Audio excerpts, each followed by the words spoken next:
Okay, welcome to Sanjay Pandey classes. This is Sanjay Pandey, वो chemistry teacher. हम लोग आगे देखिए क्लास 12th में कोऑर्डिनेशन कंपाउंड हम लोग का चल रहा था। कितने लेक्चर हुए? एक लेक्चर हुआ है। आज हेडिंग करिए लेक्चर नंबर 2, लेक्चर नंबर 2। और आज हम लोग देखिए कहाँ से कंटिन्यू करना था। हम लोग स्टडी कर रहे थे, हाँ, ये टॉपिक नंबर 6 पर आ गए, किलेटिंग लिगेंड्स।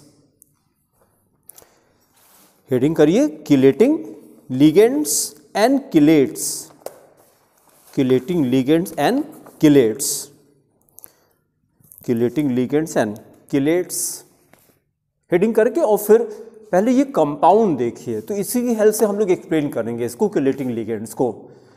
हम लोग पॉलीडेंटेड लिगेंड तो रिलेट कर सकते हैं, पॉलीडेंटेड लिगेंड, ठीक है। जो किलेटिंग लिगेंड होता है ये पॉलीडेंटेड लिगेंड होता है। जो किलेट्स बनते हैं वो पॉलीडेंटेड लिगेंड से ही बनते हैं।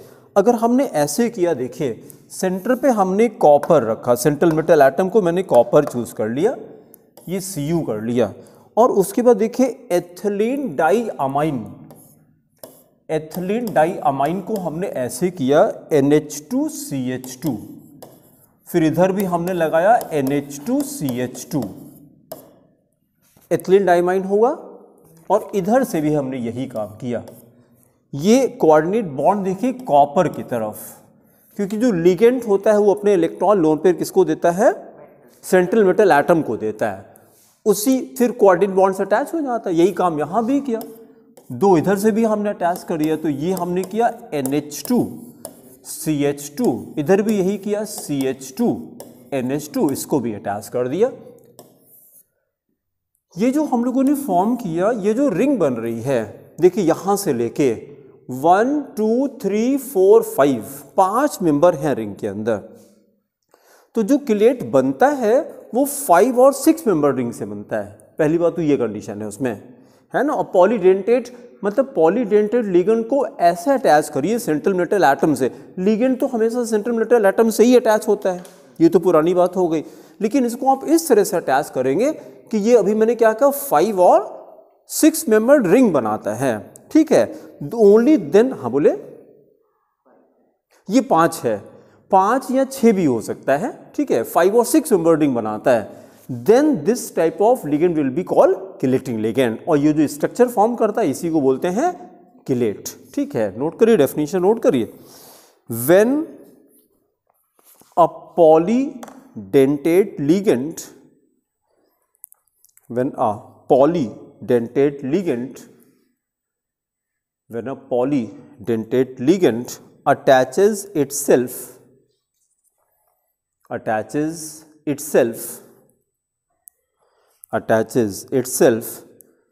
to a central metal atom,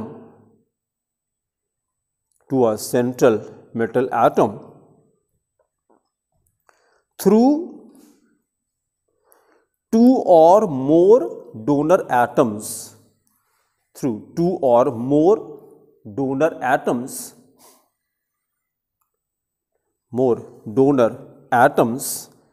in such a way,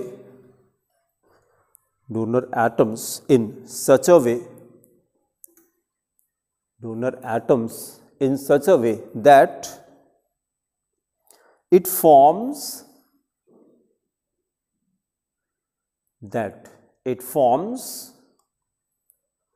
a 5 or 6 membered ring, 5 or 6 membered ring with the central metal atom,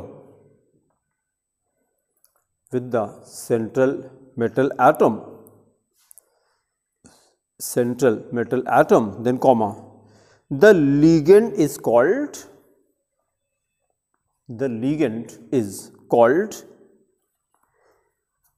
kileting ligand,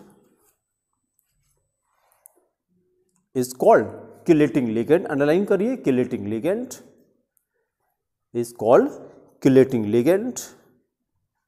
तो क्या डेफिनेशन हो गई किलेटिंग लिगेंड की? ट्राई करिए।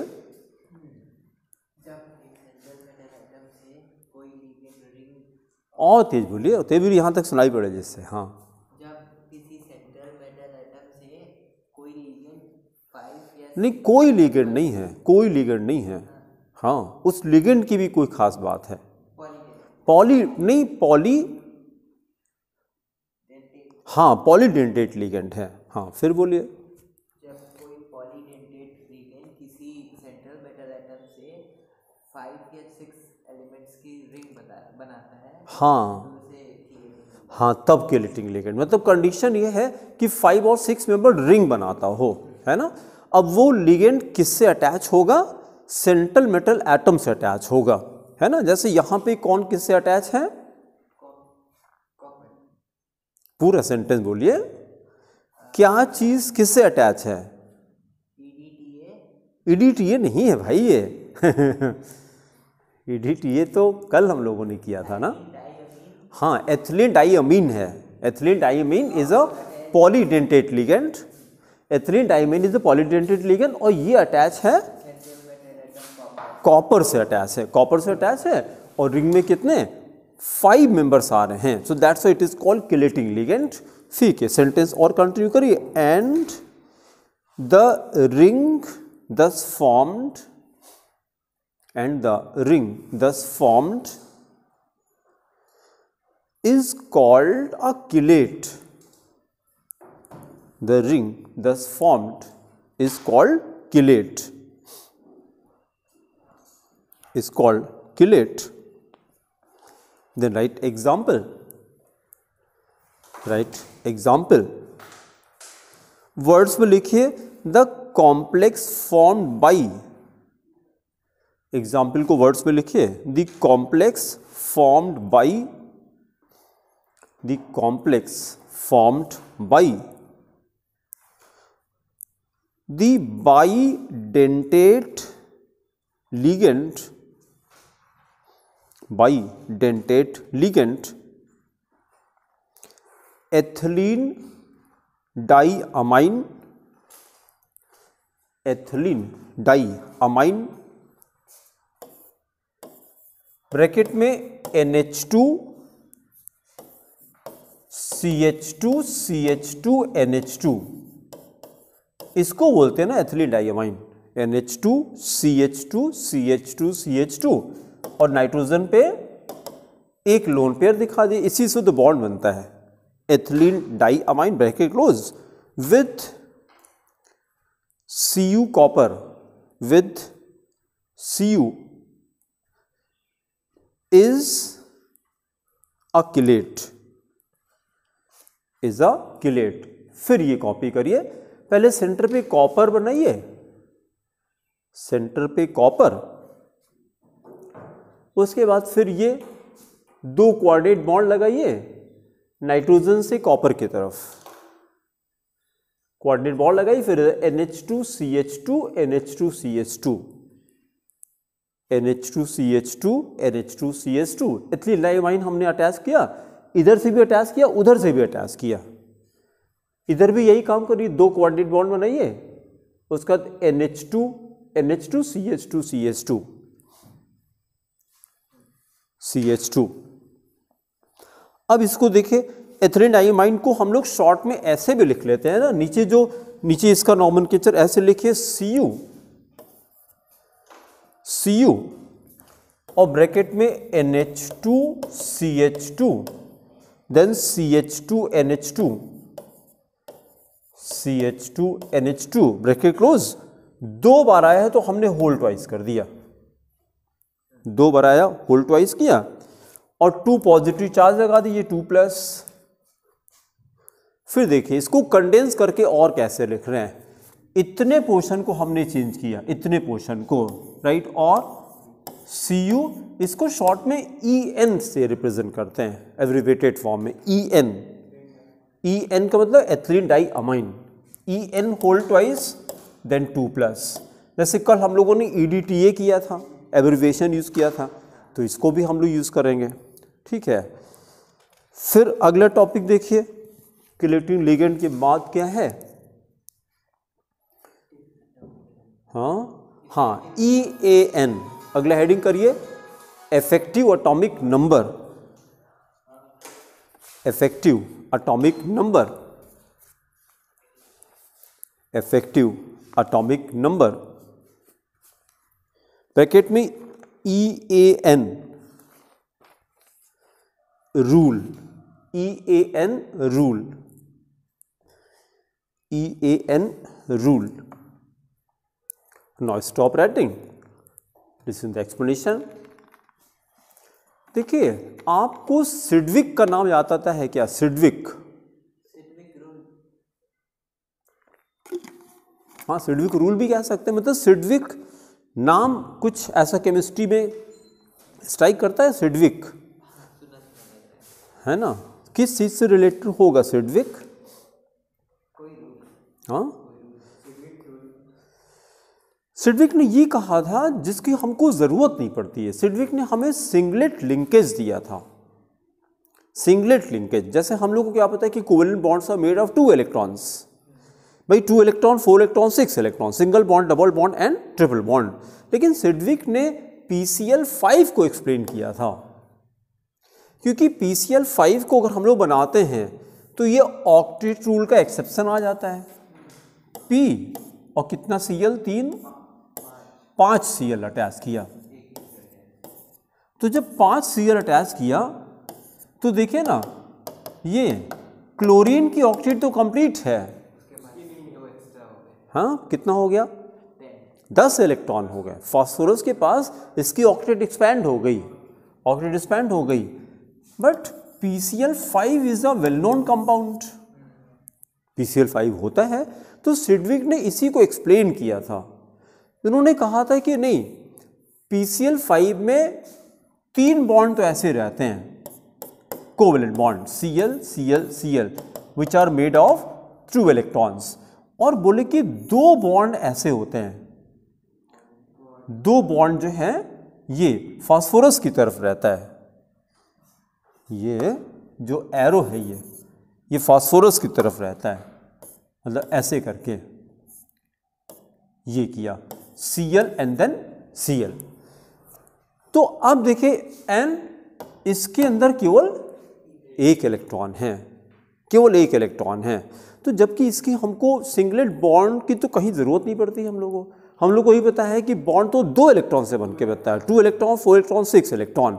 बट यही खाली ये केमिस्ट्री में एक मतलब वो ऐसा सिचुएशन आती जहाँ पे हम सिंगलेट बॉन्ड को स्टडी करते हैं और कहीं इसकी जरूरत नहीं पड़ती। तो बस सिडविक पता रहे कि सिडविक ने ऐसा एक्सप्लेनेशन दिया था, है ना।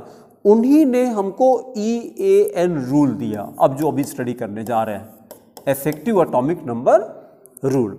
और इसकी क्या जरूरत थी? तो EAN से simply it is a number.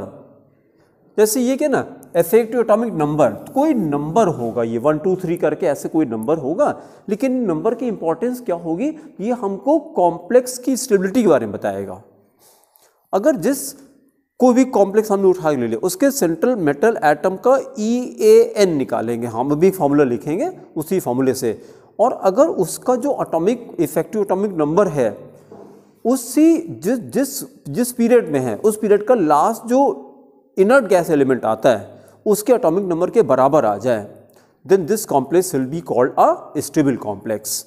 तो इस रूल का एप्लीकेशन उन्होंने क्या बताया कि with the help of this rule we can determine whether the complex will be stable और नॉट। इट इज फॉर्मूला कैसा था? तो फॉर्मूला सिंपल सा था। देखिए ये फॉर्मूला इन्होंने दिया था EAN का। EAN is equal to Z को एटॉमिक नंबर कहते हैं। तो जो सेंट्रल मेटल एटम है उसका एटॉमिक नंबर लिया, minus oxidation state, plus 2 into coordination number, 2 into coordination number. इसी की हेल्प से फिर हम EAN कैलकुलेट कर लेंगे। ठीक है, पहले डेफिनेशन नोट करिए। Right, in order to explain,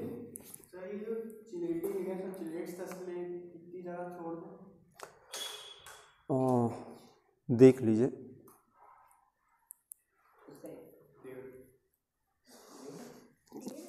चलिए देख लीजिए, जल्दी करिए बेटा।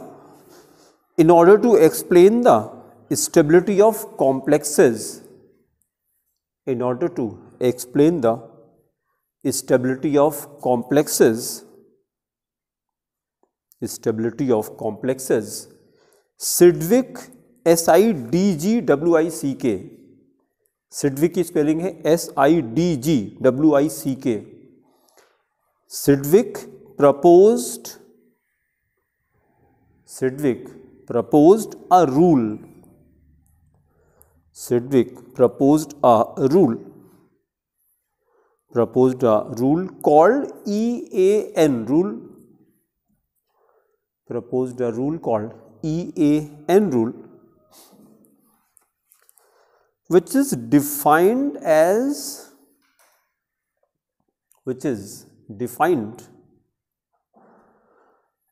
the resultant number of electrons,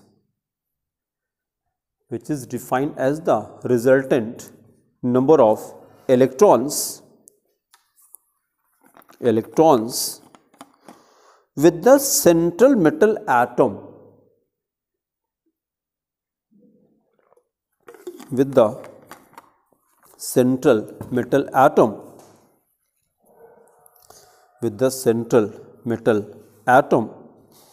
after gaining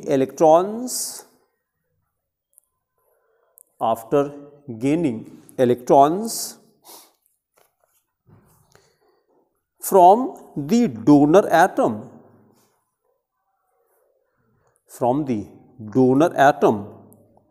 of ligand,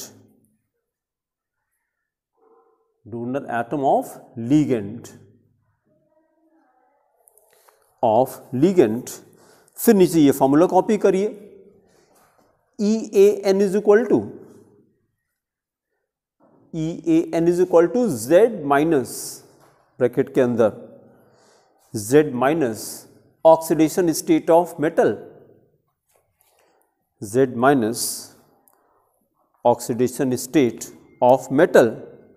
then bracket close, plus फिर ब्रैकेट के अंदर 2 into coordination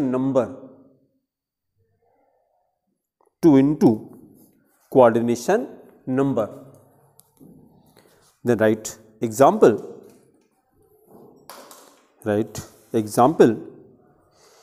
EAN of Fe2 plus N, EAN of Fe2 plus N in FeCN6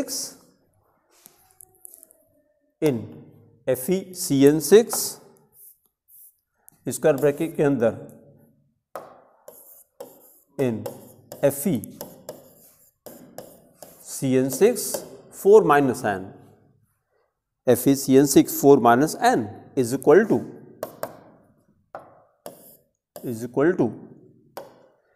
atomic number Fe का 26, oxidation state बताएंगे क्या?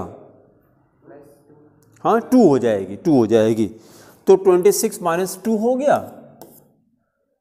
उसके बाद plus 2 into coordination number, हाँ coordination number 6 हो गया, हाँ 24 प्लस 12 36 हो गया, 24 प्लस 12 36 हो गया। पहले चेंज करिए। A stable complex is formed when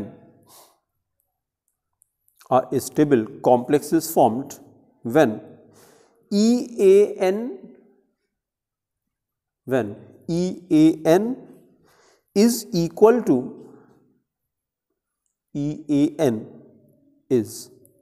to the atomic number of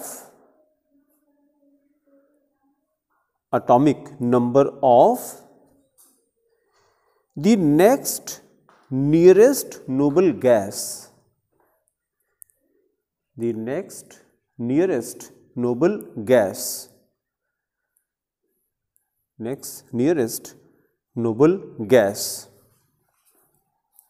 then example में लिखे EAN of Fe2 plus N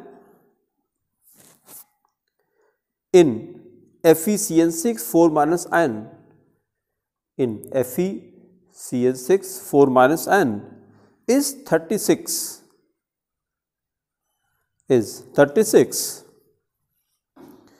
which is the atomic number of Kr, krypton of Kr, comma, the noble gas element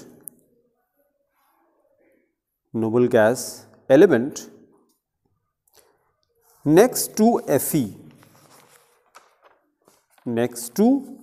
iron. तो फिर ये stable complex हो जाएगा।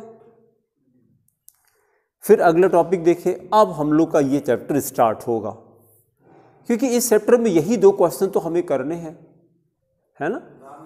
हाँ, एक नाम लिखना होगा, मतलब पहले तो फॉर्मूला अभी जो हम लोग करने जा रहे हैं, मतलब 2 तरह के रूल्स फॉर, हेडिंग करिए IUPAC nomenclature, IUPAC nomenclature of coordination compounds, IUPAC nomenclature of coordination compounds। Now stop writing। अब देखिए हमने क्या किया, पहले तो सारे रूल्स को कितने 2 पार्ट में डिवाइड किया। 8.1 में हमने क्या किया, rules for writing the formula, मतलब कैसे कंपाउंड को लिखा जाएगा, कंपाउंड का फॉर्मूला कैसे लिखते हैं। जैसे एक रूल देखिए, जब लिगेंड्स को लिखा जाता है, जब फॉर्मूला लिखा जाता है या लिगेंड्स को लिखा जाता है, तो अल्फाबेटिकल ऑर्डर से रिलेटेड कुछ रूल होगा क्या? हाँ बोलिए, क्या रूल होगा? जो अल्फाबेटिकल ऑर्डर फॉलो करता है, अगर अमाइन है तो वो पहले आएगा। नहीं, पहले तो ये तो क्लियरिफाई करिए कि आप फॉर्मूले की बात कर रहे हैं कि नॉमेनक्लेचर की बात कर रहे हैं। दोनों में चलिए, अच्छा हाँ, नॉमेनक्लेचर की बात करिए। तो अगर कोई फॉर्मूला दिया हुआ है तो उसमें से जिसका अल्फाबेटिकल ऑर्डर सबसे कम होगा वो पहले लिखाएगा उसका नाम। और फॉर्मूला लिखते समय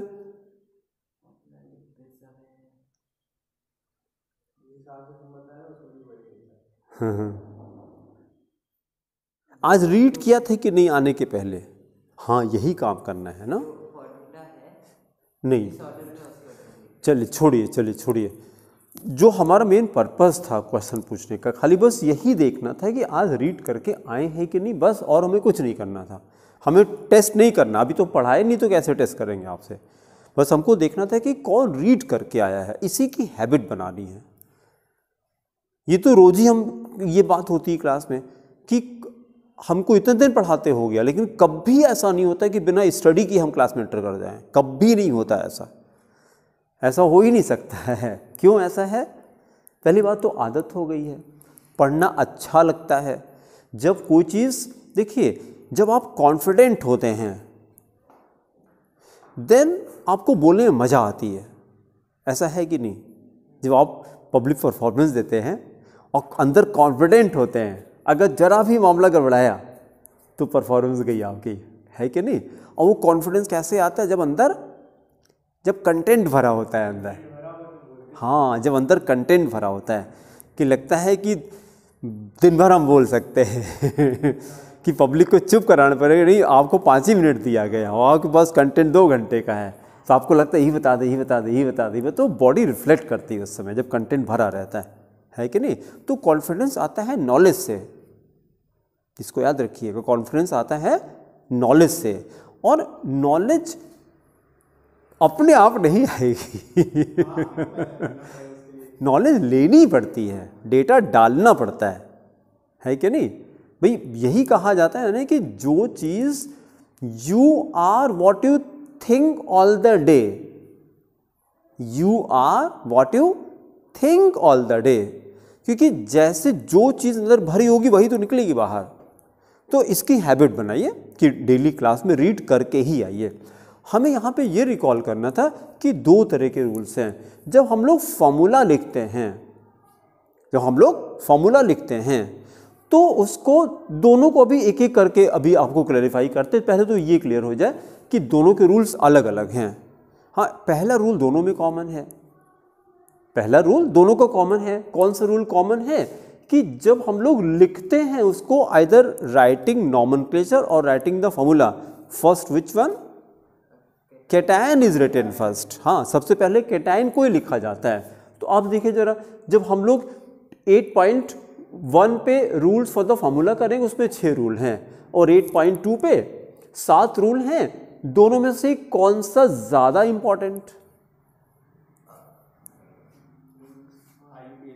8 नहीं, आईपीसी तो दोनों हैं।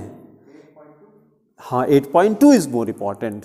ज़्यादा हो सकता है इस पे क्वेश्चन ना भी मिले आपको, लेकिन इस पे क्वेश्चन ज़रूर मिलेगा। नॉमेनक्लेचर तो ज़रूर आता है। और अभी तो देखने में लग रहा है अगर इतने सारे रूल्स हैं कैसे होगा, लेकिन जब आप जहाँ थोड़ा सा आप पकड़ पा गए तो आपको लगे इससे इजी तो होता ही नहीं है कुछ। नॉमेनक्लेचर बहुत इजी रहता है, बहुत इजी रहता है। बस खाली एक चीज़ आपको पता लग जाए कि कॉम्प्लेक्स कैसा है। जब लिखते हैं नॉमेनक्लेचर तो पहले कैटायन का पार्ट लिखते हैं, कैटायन का पार्ट लिखते हैं। अच्छा, अब उसके बाद जब कॉम्प्लेक्स वाला पार्ट लिखा जाता है तो उसमें सबसे पहले किसको लिखते हैं? लिगेंड्स को लिखा जाता है। बहुत अच्छा, लिगेंड्स को लिखा जाता है। और लिगेंड्स को लिखने का ऑर्डर ये रहेगा, पहले negative, positive, then neutral, negative, positive and then neutral, ये ऑर्डर रहेगा। अच्छा, इसका मतलब क्या हो गया कि यहाँ पे अल्फाबेटिकल ऑर्डर नहीं है। अब समझ आ रहा है? यहाँ पे अल्फाबेटिकल ऑर्डर नहीं है, लेकिन जब यहाँ पे करते हैं तो अल्फाबेटिकली लिखते हैं। अगर ब्रोमीन क्लोरीन दोनों प्रेजेंट है तो Br पहले लिखेंगे, Cl बाद में लिखेंगे, B पहले आएगा। तो while writing the formula we follow the alphabetical order. लेकिन जब आईपीसी नेम लिखते हैं तो वहाँ पे अल्फाबेटिकल ऑर्डर फॉलो नहीं करते हैं। वहाँ पे क्या फॉलो करेंगे? इरिस्पेक्टिव ऑफ द अल्फा, नहीं, हाँ, इरिस्पेक्टिव ऑफ द वो, आप इसको करते हैं चार्ज के अकॉर्डिंग लिखते हैं कि सबसे पहले नेगेटिव वाले को लिखते हैं, देन पॉजिटिव वाले को, देन न्यूट्रल वाले को। ठीक है। अच्छा, फिर जब लिगेंड्स को जब लिखेंगे, ये हम लोग आगे जब आएंगे, अब एक एक करके हम लोग करते हैं। यहाँ पर आ जाइए 8.1 पे आ जाइए। 8.1 rules for writing, rules for writing, rules for writing the formula, rules for writing the formula of coordination compounds, writing the formula of coordination compounds। Rule number 1 करिए, टोटल 6 रूल्स हैं। Rule number 1, formula of the cation, formula of the cation whether simple or complex, whether simple or complex is written first, is written first, followed by the anion, followed by the anion,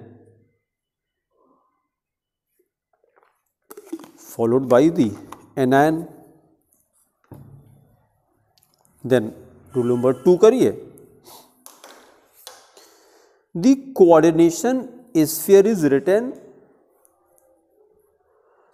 the coordination sphere is written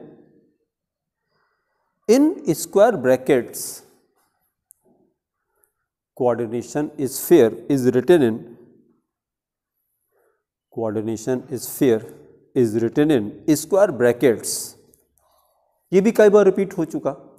इसी से तो coordination compound को पहचानते हैं ना, square bracket से। फिर third rule करिए, third rule, the following sequence, following sequence of symbols following sequence of symbols, following sequence of symbols with the coordination is fair, with the coordination is fair, is followed, is followed, is followed। अगले step पे number 1 metal atom, square bracket के अंदर सबसे पहले metal atom को लिखा जाता है ना, first write metal atom. Then number 2 anionic ligands, then anionic ligands, anionic ligands, और कई सारे अगर एनायनिक लिगेंड हैं तो अल्फाबेटिकली करेंगे। फिर number 3 neutral ligands, number 3 neutral ligands, and number 4 cationic ligands, number 4 cationic ligands. इसमें नेगेटिव पॉजिटिव न्यूट्रल है, इसमें नेगेटिव न्यूट्रल फिर पॉजिटिव, किसमें नहीं समझे, फिर से क्या कर रहे हैं? इसमें नेगेटिव फिर पॉजिटिव फिर न्यूट्रल है, हाँ दूसरे वाले 8.2, हाँ हाँ, और इसमें नेगेटिव, अच्छा हम लोगों ने जो लिखा ना, हाँ ये पहले न्यूट्रल फिर कैटायनिक है, न्यूट्रल है फिर कैटायनिक है। नहीं, हमको लग रहा है कि ये गलती हमसे हुई है, क्योंकि देखिए पॉजिटिव लिगेंड्स तो बहुत रेयर होते हैं, बहुत रेयर होते हैं। एक बार बुक से इसको आप कंफर्म कर लीजिएगा अभी। हाँ वही चीज़ है, मतलब हमको ऐसा लग रहा है कि न्यूट्रल को पहले होना चाहिए, क्योंकि हम इन्हें टाइप किया है तो हो सकता है हमसे गलती हो गई हो, तो एक बार बुक से ये ऑर्डर कंफर्म कर लीजिएगा, ठीक है। फिर लिखिए note, if there are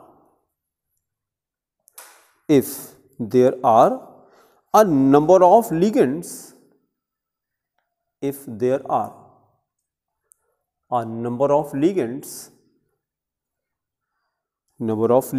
of same type, if there are a number of ligands of same type, bracket में एनायनिक, न्यूट्रल और कैटायनिक, न्यूट्रल और cationic, then bracket close, they are written alphabetically, they are written alphabetically।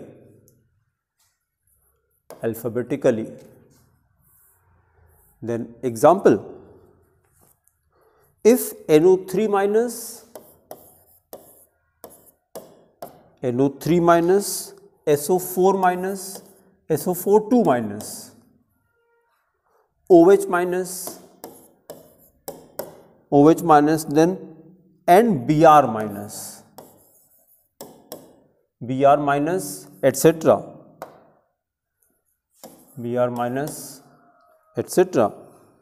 are present,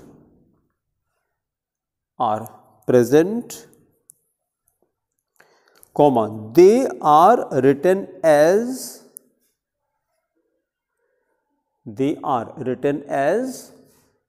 Br minus, सबसे पहले जाएगा ना, written as Br minus, comma, OH minus, hydroxy, OH minus, comma, NO3 minus nitrate, NO3 minus, and SO4 double minus sulfate, SO4 double minus। फिर rule number 4 करिए, rule number 4, listen the explanation first. इसको देखिए, जैसे हमने ये किया, this is a polyatomic ligand, मतलब अगर मोर देन 2 एटम्स आ रहे हैं उसको पॉलीएटॉमिक लिगेंड कहा जाएगा। Cl मोनोटॉमिक है, एक ही एटम है, अगर पॉलीएटॉमिक है तो it is written in brackets, इसी को पेरेंथेसिस कहा जाता है, पेरेंथेसिस में लिखते हैं। रूल नंबर 4 करिए। Poly atomic ligands, poly atomic ligands like NH3,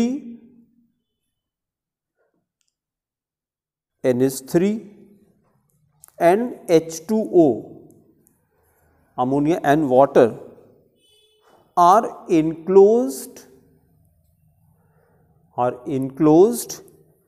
in parenthesis, enclosed in parenthesis। उसी का आगे ऐसे ब्रैकेट बना दिए, parenthesis मतलब bracket, parenthesis, then comma, but all ligands are written without any space in between,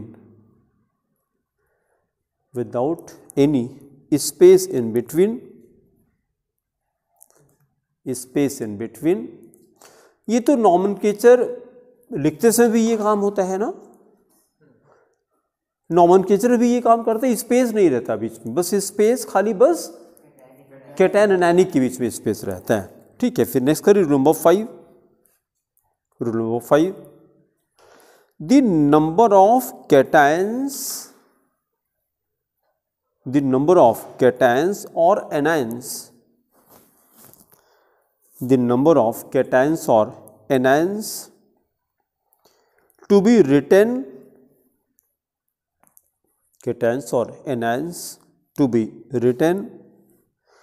in the formula,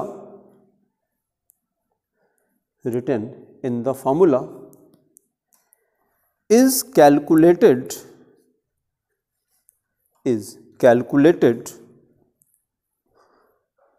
on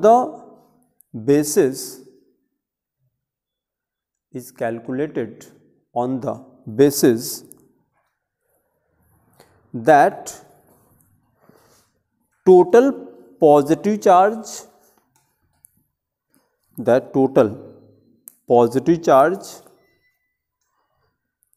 on the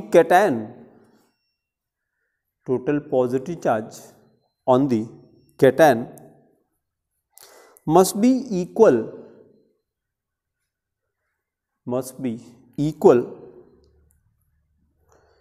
to the total negative charge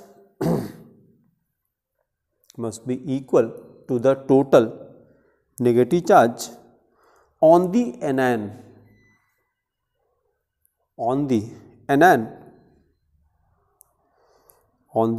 then comma, as the complex as a whole,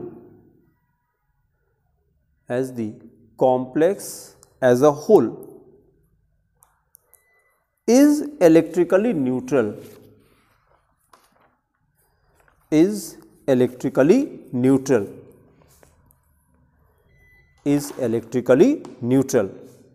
now stop writing. ये तो बड़ा ही common rule था ना कि total जो charge रहता है पूरे कंपाउंड पे कितना, 0, टोटल चार्ज 0 रहेगा। कि अगर जैसे आपने ये कर दिया K4 कर दिया, तो यहां तो दिखाई पड़ रहा है ना कि चार्ज कितना हो गया, +4। अरे K4 है तो पोटेशियम का ऑक्सीडेशन स्टेट कितना होता है, +1 होता है, तो 4 पोटेशियम है तो +4 हो गया। तो अब अगर यहाँ पे +4 है तो FeCN6 पे -4 जाएगा, क्योंकि ओवरऑल तो 0 आता ही आता है। ठीक है, वो लाइट बेटा ऑन कर देंगे प्लीज, एक लाइट ऑन कर दीजिए, एक्सट्रीम लेफ्ट, हाँ बस, है ना। जैसे हम लोग ये तो डबल सॉल्ट में भी ये काम कर रहे थे। सपोजिंग कोई भी सॉल्ट हमने ले लिया, FeSO4,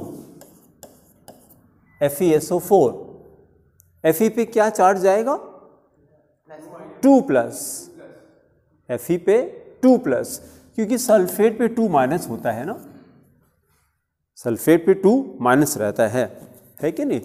उसी तरह से मतलब ये तो बड़ा ही कॉमन चलेगा NaCl है, दोनों बराबर होगा तभी तो न्यूट्रल आएगा, Na प्लस और Cl माइनस, है कि नहीं।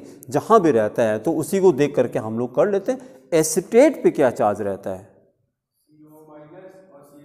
एसीटेट आयन हाँ, H पे प्लस और एसीटेट आयन पे माइनस, एसिटिक एसिड पे हमने खाली पूछा एसीटेट पे क्या चार्ज होता है, बस पूरा मत बताइए।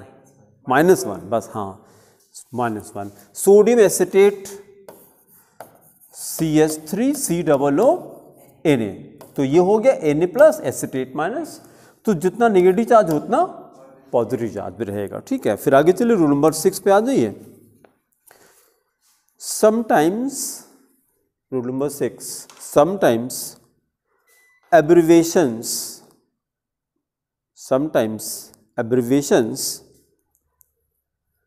for certain ligands, sometimes abbreviations for certain ligands are written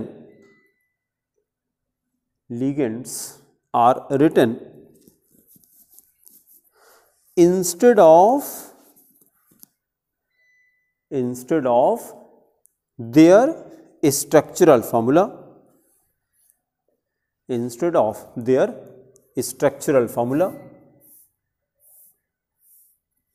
then example, देखिए स्मॉल लेटर करने या कैप दोनों में किया जाता है। EDTA ब्रैकेट में लिखिए, EDTA, फिर कोलन लगा के उसका फुल फॉर्म लिखिए, एथिलीन डाइअमाइन टेट्रा एसीटेट।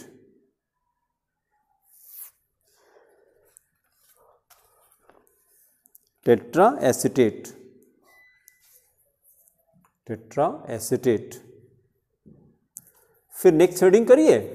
अब मेन यही स्टार्ट होने जा रहा है 8.2, rules for writing IUPAC nomenclature.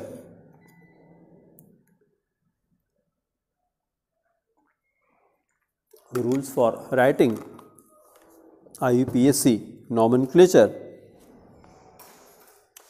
पहला रूल दोनों में कॉमन है, नंबर 1 करिए, order of naming the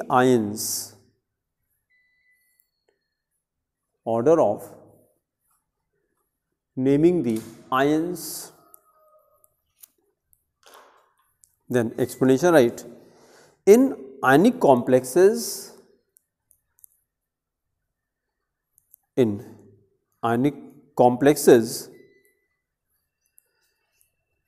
the cation is named first.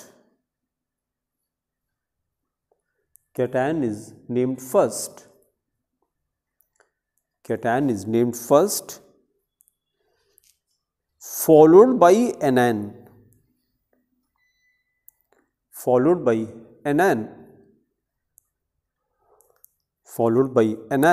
Full stop. The name is started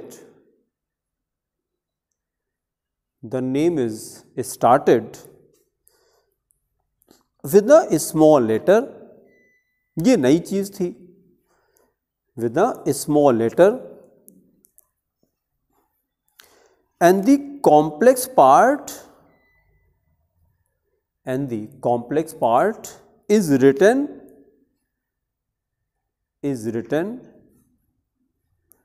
as a single word. Complex part is written as a single word.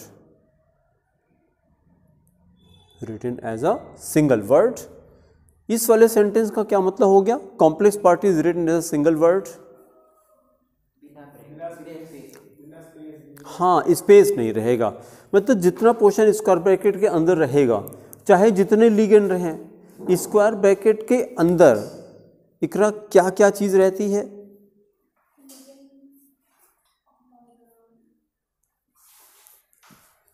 Ligand रहता है, एक चीज और रहती है,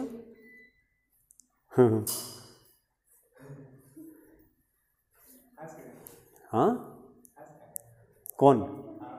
हाँ, रोए? हाँ, फिर यही तो जीवन, हंसना ही तो जीवन है।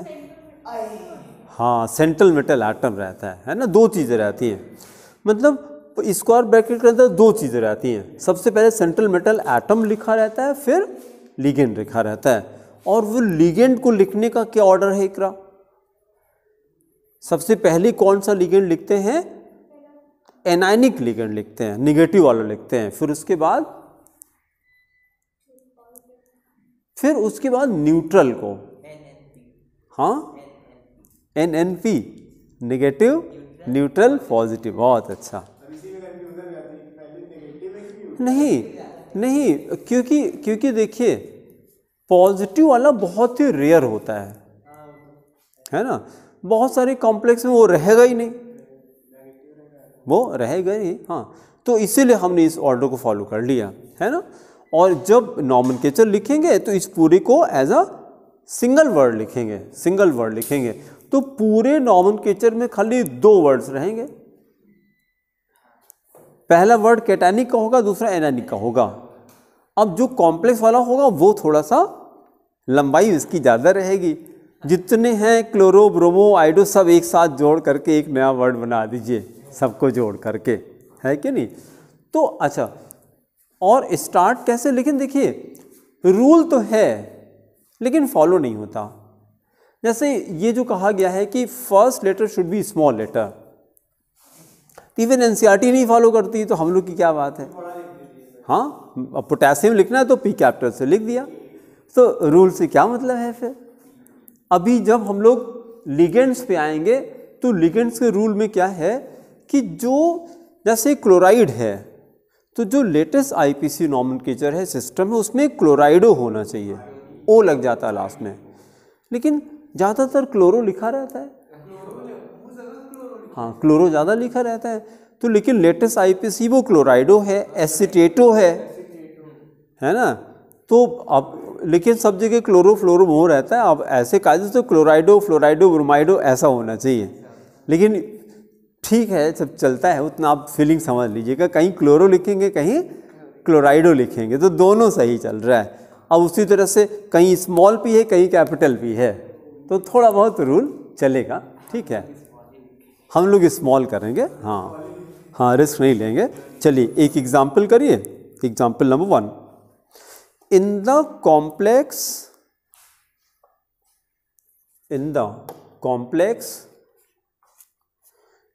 K3, K4 था पहले, K3 FeCN6,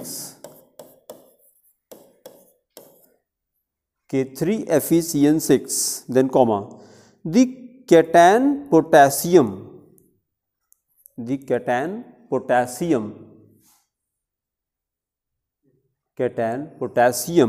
is named first. Cation potassium is named first, followed by the name of anion, FeCN6 3-, FeCN6 3-,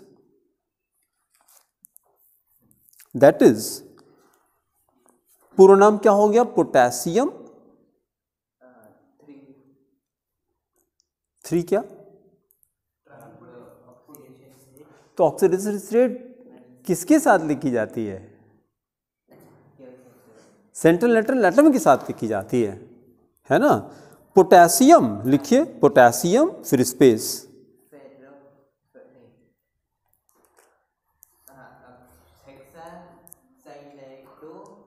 हाँ। अब साइनाइडो होना चाहिए, लेकिन साइनो लिखते हैं। हाँ, होना चाहिए साइनाइडो, लेटेस्ट आईपीसी में तो यही चल रहा है, लेकिन जब हम कह रहे हैं कि इवन एनसीईआरटी ही साइनो लिख रही है, तो फिर क्या है।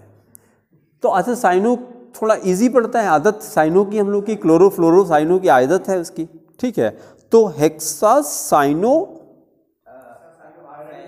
हाँ नहीं, फेरेट, हेक्सा साइनो फेरेट लिखे, hexa potassium hexa cyano ferrate, bracket में third, oxidation state third, hexacyanoferrate third, ferrate third. फिर सेकेंड रूल करिए number 2, naming the coordination sphere, naming the coordination sphere, naming the coordination sphere, then explanation right. In naming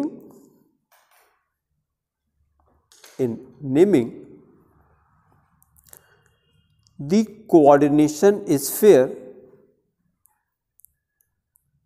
in naming the coordination sphere, the number and names, the number and names of ligands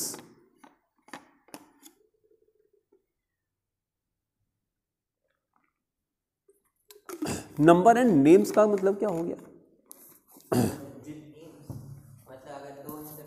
हाँ, die tie tetra भी चलेगा साथ में, है ना। आप chloro chloro chloro 3 बार नहीं लिखेंगे हाँ, डाई लिखेंगे। तो number and names of ligands are written first, followed by the name of, अब क्या हो जाएगा? Followed by the name of central metal atom, followed by the name of central metal atom, central metal atom, full stop. The oxidation number, the oxidation number of the central metal atom, oxidation number of the central metal atom is expressed in Roman,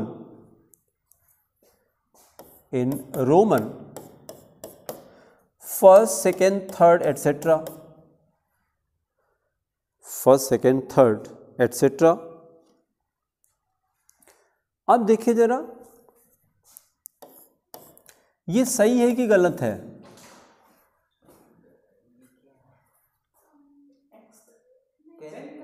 हाँ, गलत है, ये गलत है। अगर TH लगाना है तो ऐसे लिखिए फिर, ठीक है। और ये कई लोग ऐसे लिखते हैं, नहीं, आप पहली बार देख रहे हैं, क्योंकि एक बहुत ही रिप्यूटेड इंस्टीट्यूट है, कोचिंग इंस्टीट्यूट है, ICSE के बच्चे को पढ़ाते हैं, लेकिन वो ऐसे ही 10th लिखते हैं। नहीं, जानबूझ के नहीं, वो शेरूट के पढ़े हुए हैं शेरूट के कॉलेज पढ़े हैं। और पहले तो शुरू में मतलब लगता था कि हिंदी इनको आती ही नहीं है, हमको ऐसा लगता था, है ना। तो लेकिन अब डिपेंड करता है ना कि कभी किसी ने उसको बोला नहीं होगा। अब भाई बहुत बड़ा अगर कोई वो है तो उसको कोई बोलता नहीं है कि नहीं भाई। अब बहुत सारी चीज़ें, मान लिया हम ही जैसे कोई चीज़ हमारी गलत है तो आप बस हेजिटेट कर रहे हैं बोलने में कि अरे सर हैं कैसे बोलें, लेकिन गलत तो है वो। हाँ, तो ये चीज़ हमको यहाँ इम्फेसिस करना था कि ये 10th ऐसा लिखना गलत है, ये है कि नहीं। अब इसी तरह से जैसे डेट ऑफ बर्थ बताते हैं कि what is date of birth, तो आप बताते हैं कि 25 को मेरा बर्थडे है, तो ये सही गलत है? 25 को होना चाहिए। क्या 25 दिन बर्थडे मनाएंगे फिर आपका बर्थडे कब है? 25 को है, 25 को है। एग्ज़ाम कब से स्टार्ट हो रहा है? तो आप बोलेंगे हाँ 12 से स्टार्ट हो रहा है, ना कि 12 से। एक दिन स्टार्ट होगा ना, 12 दिन थोड़ी ना शुरू होगा, है ना। तो इसीलिए जैसे जो लीगल लैंग्वेज होती है इसमें 12th डे लिखा रहता है। हाँ नहीं, 12th डे एग्जैक्ट लिखा रहता है कि 12वें दिन होगी, 13th डे फिर आगे चल के ब्रैकेट में डेट लिखी रहती कि वो लीगल ऐसा रहता है, ठीक है। तो रोमन में हम लोग उसका ऑक्सीडेशन नंबर लिखेंगे ब्रैकेट में। अच्छा, in parenthesis roman parenthesis, in parenthesis, just after the name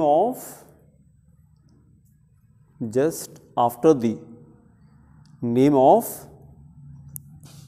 central metal atom, central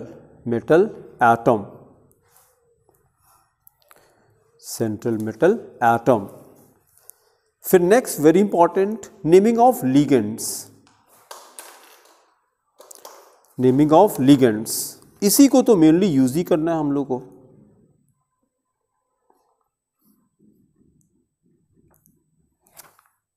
naming of ligands. अब उसमें first part negative ligands, heading करिए negative ligands, then write explanation. Negative ligands are named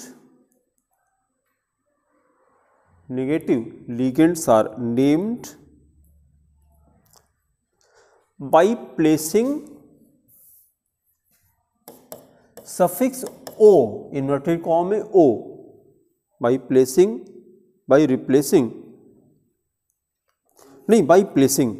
placing suffix o, full stop। if the name of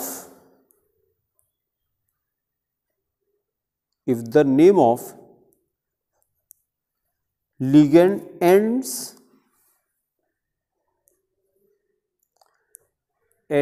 in ide, inverted comma IDE, ide, chloride, fluoride, bromide, ide, comma ite, ITE, ite, or ate, sulfate, or ate, then the letter E, inverted comma, letter E, then the letter E is replaced by inverted comma O, E by O, giving ido, ido, comma ito, ITO, inverted comma ITO, and last वाला क्या हो जाएगा एटो,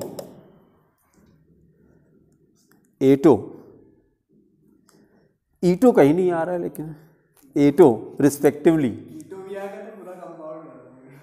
नहीं ईटो मतलब खाओ हाँ, एटो respectively,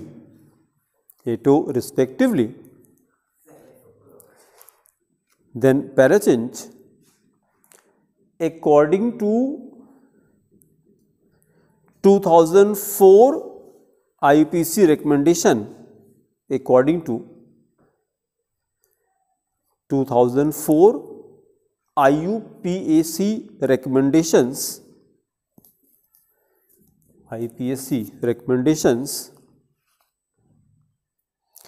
inverted comma chloro will be written as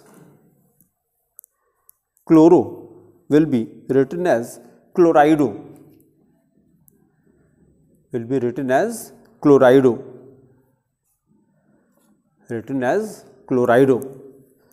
तो रूल तो है लेकिन सब जगह क्लोरो ही चलता है क्लोराइडो होना चाहिए लेकिन रूल ठीक है लेफ्ट से। हाँ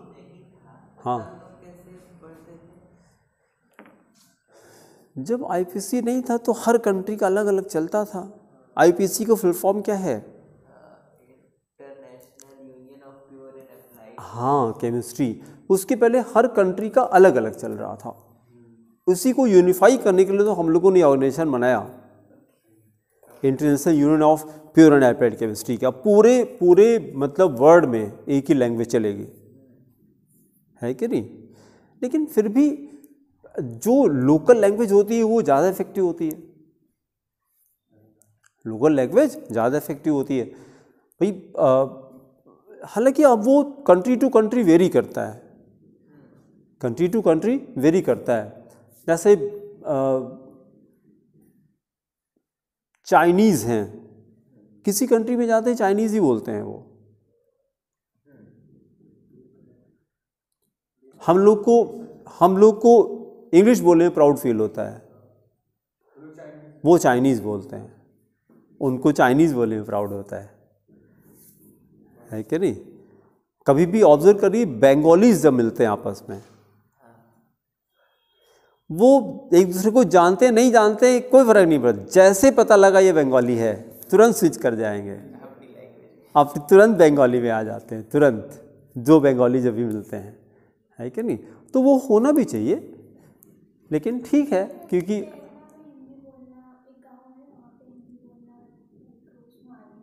हैं क्या करते हैं मार देंगे। हाँ इंग्लिश चलेगी। अच्छा, अब देखिए कितनी गलत बात है कि मतलब इंडिया में रह के और लॉर्ड मैकाले को सपोर्ट कर रहे हैं। हाँ, और अब वही नस्ट इक्वेशन लगाना पड़ेगा नॉट ज़ीरो निकालना पड़ेगा इनका। नहीं केरल तो ये क्या है, लिटरेसी सबसे ज़्यादा है, सबसे ज़्यादा लिटरेसी है, और वहाँ पे करप्शन नहीं है कि अगर मोबाइल आपका यहाँ छूट गया तो कल वहीं मिलेगा आपको। अरे यहाँ छूटा नहीं, जेब से निकाल लें आप। हाँ, हाथ से छीन के चले जाते हैं, आप निकालने की बात कर रहे हैं हाँ, चलिए आगे एग्जाम्पल लिखिए। एग्जाम्पल लिखिए Cn माइनस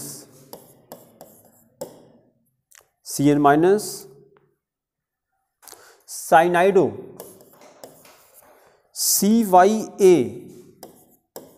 CYANIDO साइनाइडो। पहले साइनो होता था, है ना।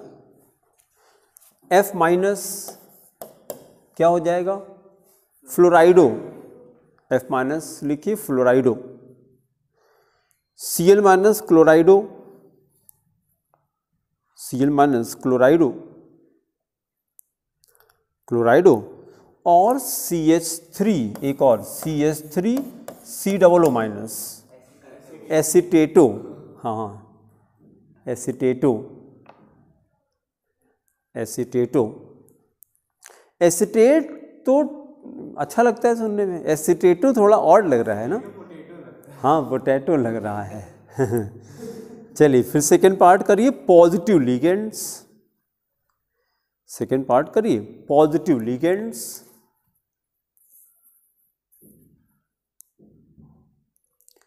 Positive ligands, then write positive ligands occur,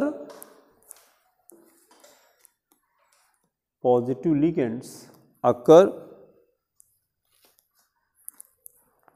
occur very rarely, positive ligands occur very rarely, occur very rarely in complexes, very rarely in complexes, full stop. They are named by putting IUM, by putting inverted comma IUM. Then example, NH4 plus ammonium, NH4 plus ammonium. एक और कर दिए NO2 plus nitronium, NO2 plus will be called nitronium, nitronium. फिर अगली heading करिए third, neutral ligands, neutral ligands, neutral ligands. Listen the explanation. Neutral ligands में ये आएगा NH3 है, H2O, मतलब जिस पे कोई चार्ज नहीं है।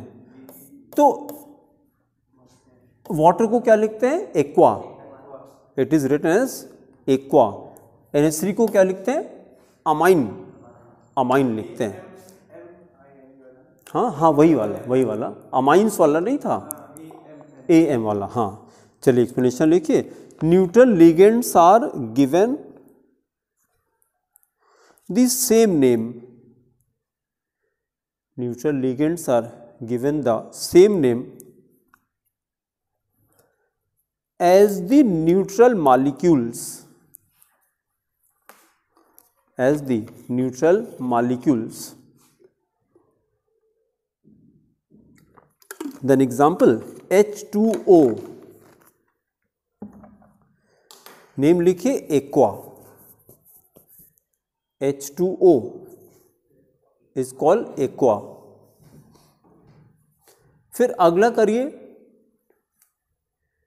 D part, order of naming ligands, order of naming ligands, order of naming ligands। ये तो अल्फाबेटिकल चलेगा, ठीक है, राइट। व्हेन टू और more types, when two or more types of ligands are present, ligands are present in a complex, present in a complex, comma, they are written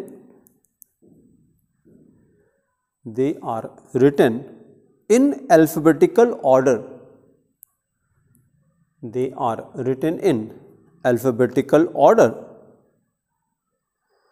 alphabetical order underline करिए, alphabetical order, irrespective of charge, irrespective of charge, irrespective of charge, full stop, all ligands are written, all ligands are written as a single word, all ligands are written as a single word without any space or hyphen, space or hyphen, or hyphen। Then one example, square bracket के अंदर Cr chromium, chromium, then H2O base 5, copy करिए, then Cl। देखिए Cl के लिए bracket की जरूरत नहीं थी, ठीक है, लेकिन जहां से मैंने कॉपी का वहां ब्रैकेट था तो मैंने भी कॉपी कर दिया। Write the name, penta aqua chloro, chlorido होना चाहिए, है ना, penta aqua chloro, penta aqua chloro. हाँ बोले, हाँ नहीं, अभी तो हम लोगों ने क्या, अभी पूरा नॉमेनक्लेचर नहीं लिख रहे हैं, अभी तो हम खाली लिगेंड्स को लिख रहे हैं बस, है ना, अभी तो रूल चल रहा है, जब रूल कंप्लीट हो जाएंगे तब पूरा कंप्लीट नेम लिखेंगे हम लोग। Then write note, then write note, in the note write prefixes, prefixes di tri tetra, prefixes di, tri, tetra, etc. are not taken into consideration, not taken into consideration not taken into consideration. While arranging the ligands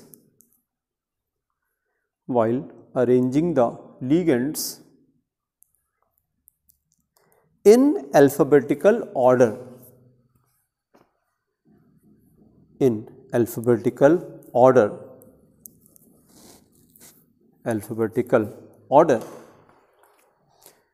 फिर next part करिए, fifth part.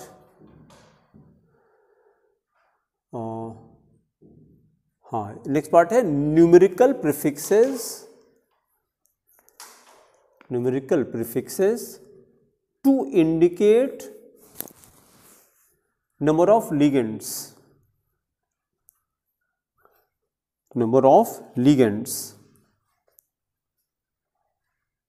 of ligands, then explanation. When two or more ligands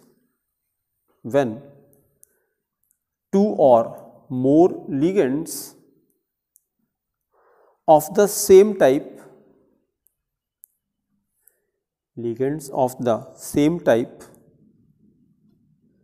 are present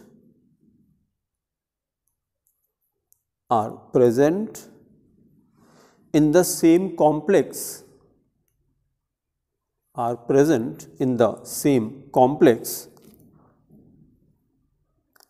then comma, prefixes di, tri, tetra,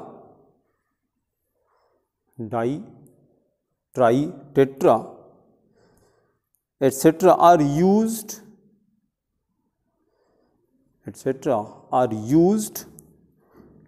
to indicate their number,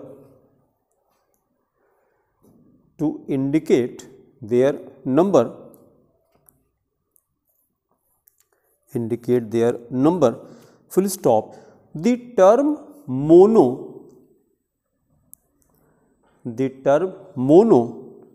is not used. Chloro को monochloro नहीं कहते, खाली chloro बस. Term mono is not used. Then parachange. When the name of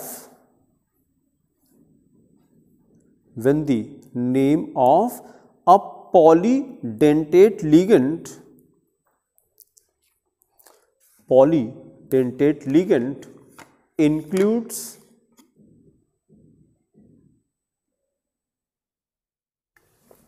includes prefix di, tri, etc.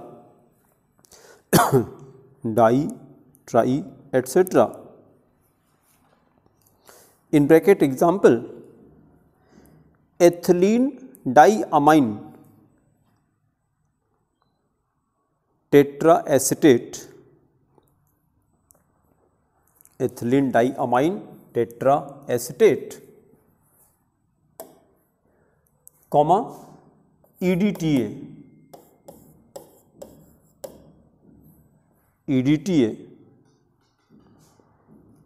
bracket close. The prefix bis,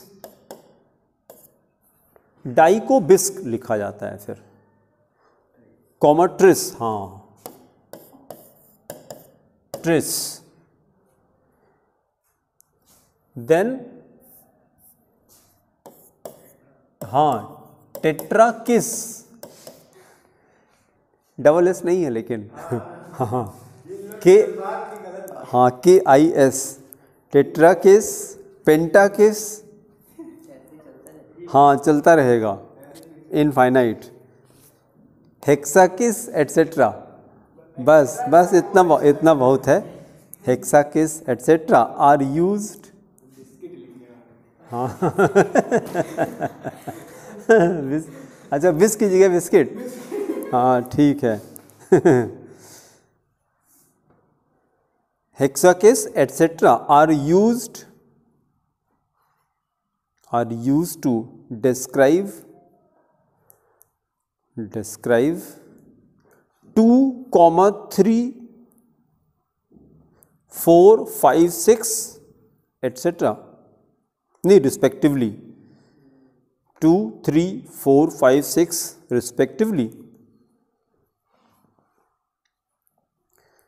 respectively, full stop. In such cases,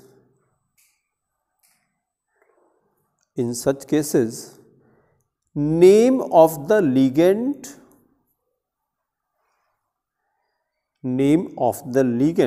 is written in brackets.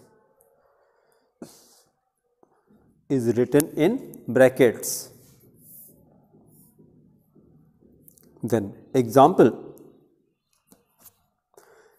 an example, write square bracket CO cobalt, CO फिर bracket में En base 3 square bracket close, then Cl3 contains 3 words में 3 ethylene diamine ligands, 3 ethylene, इसी को short में EN लिखा है ना, ethylene diamine ligands, and is named as tris फिर ब्रैकेट में एथिलीन डाइअमाइन, ब्रैकेट के बाहर ट्रिस फिर ब्रैकेट के अंदर ethylene diamine, bracket close, cobalt bracket में roman third, then bracket close, chloride, third chloride. फिर नेक्स्ट करिए फोर्थ रूल। अब देखिए क्या हो गया, naming of central metal ions,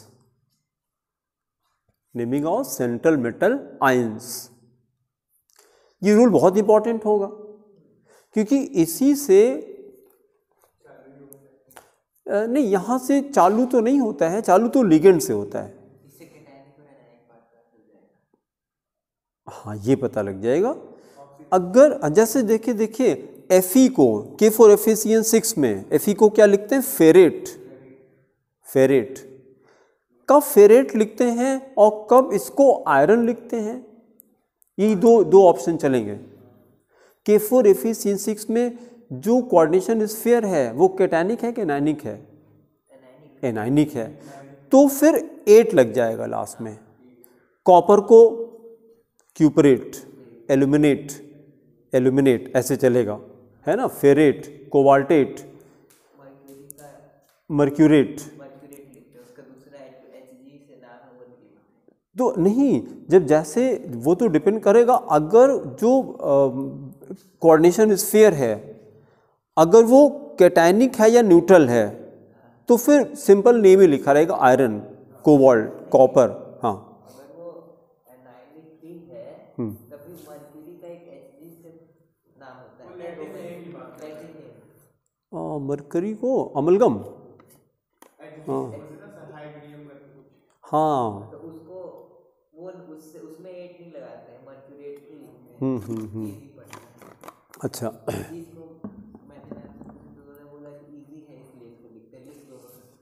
अच्छा, लेकिन 8 वाला सिस्टमेटिक लग रहा है, जैसे सब जगह यही चलेगा, क्यूपरेट, एल्यूमिनेट, फेरेट, है ना। K4FeCN6 तो बड़ा ही कॉमन कॉम्प्लेक्स कंपाउंड है K4FeCN6, तो सब जगह इसी को यूज़ करते हैं, फेरेट चलता है। ठीक है, चलिए स्टार्ट करिए। Right, naming of central metal ion depends, naming of central metal ion depends upon the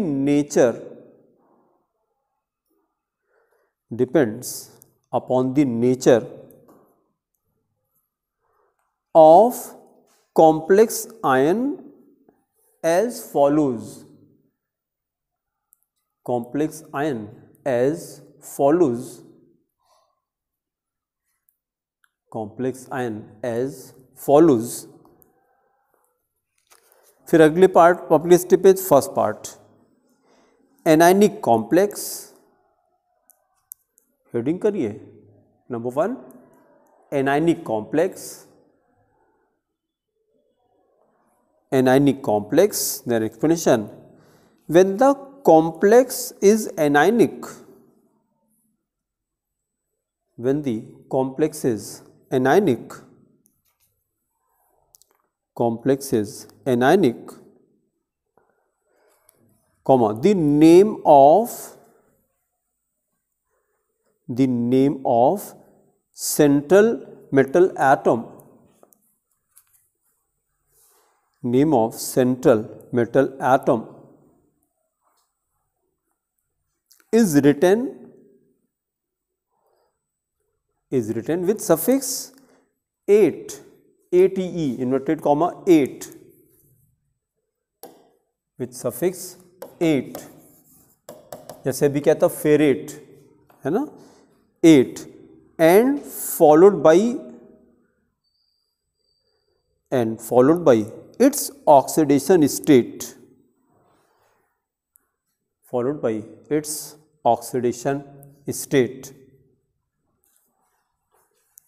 Then example number 1, K4FeCN6, K4FeCN6, potassium, nomenclature potassium hexacyanoferrate, potassium hexacyanoferrate third, no second है ये, potassium hexacyanoferrate second. 8 को underline कर लिए, जो change किया हम लोगों ने ATE, ठीक है। दूसरा एग्जाम्पल लिखिए K3, K4 की जगह K3 कर दिया, और आगे same FeCN6, potassium hexacyanoferrate third हो जाएगा, पूरा नाम सेम है, हेक्सासाइनोफेरेट। 8 को अंडरलाइन करिए, फिर 8 कैसे आया,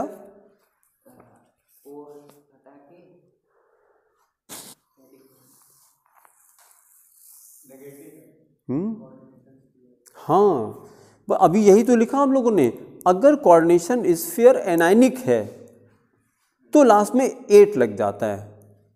और आगे अभी जो हम लोग करने जा रहे हैं, अगर कैटायनिक है या न्यूट्रल है तो वहाँ पे जो कॉमन नेम रहता है, आयरन, कॉपर, क्रोमियम, कोबाल्ट ऐसे चलेगा, निकल ऐसे चलेगा। फिर सेकेंड पार्ट हेडिंग करिए cationic and neutral complexes,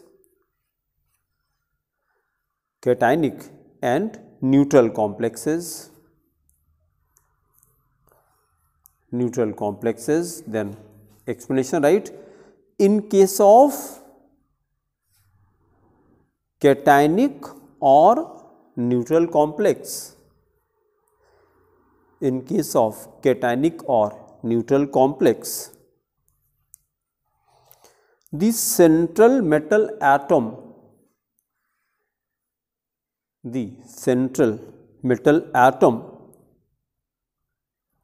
is written as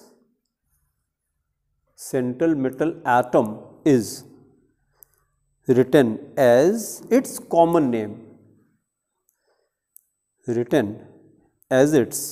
common name, as used in other compounds, full stop.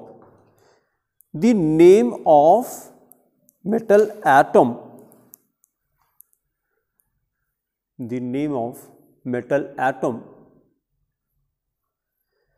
is followed by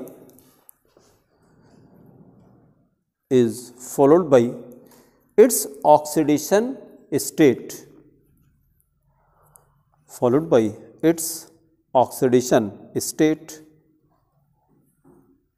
oxidation state. Then example, square bracket के अंदर Cu, then NH4 bracket में, bracket close, SO4 double minus, sulphate पे double minus होता है ना, तो इस पे डबल प्लस हो जाएगा। स्प्लिट कर लीजिए तो आसानी रहेगी ना, ठीक है। और ये बता दें कैटायनिक कॉम्प्लेक्स, पॉजिटिव चार्ज है ना, तो बता दें कि कॉम्प्लेक्स कैसा है, कैटायनिक कॉम्प्लेक्स है। ये नीचे लिखिए कैटायनिक कॉम्प्लेक्स। कैसे पता लगा, क्योंकि इसके ऊपर पॉजिटिव चार्ज आ गया, कैटायनिक कॉम्प्लेक्स। तो अब Cu को क्या लिखेंगे, कॉपर लिखेंगे। नॉमेनक्लेचर लिखिए, tetra amine copper second, tetra amine NH4 NH3 base 4 है, सॉरी NH3 बेस 4, हाँ NH3 बेस 4, ब्रैकेट में NH3 है बेस 4, तो tetra amine copper second sulphate, copper second sulphate. फिर नेक्स्ट करिए number 5। Number 5, naming of poly nuclear complexes, naming of poly nuclear complexes, या इसी को ब्रिजिंग लिगेंड्स भी कहते हैं। और ब्रिजिंग लिगेंड्स,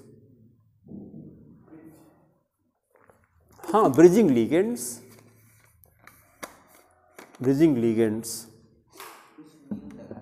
हाँ हम म्यू लगाते हैं, बहुत अच्छा। मतलब लिगेंड के पहले और बाद में, उसके सेपरेशन में एक तो हाइफन लगाते हैं और उसके आगे म्यू लगाते हैं, ठीक है। यहाँ पे नई चीज़ हम लोग को क्या मिल रही है कि नॉर्मली जैसे जो सेंट्रल मेटल एटम होता है, यह रूल लिखिए directly, the complexes having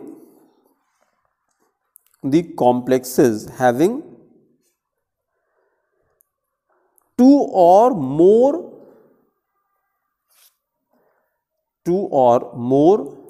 metal atoms,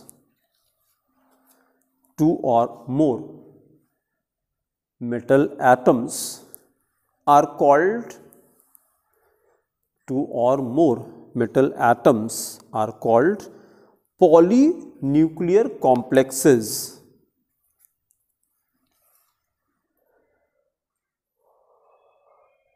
Polynuclear complexes,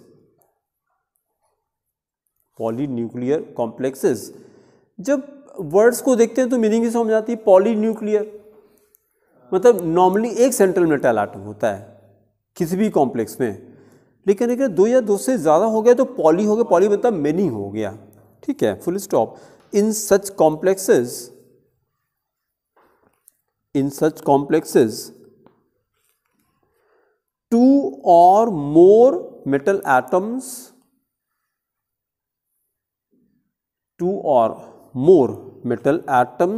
are bridged together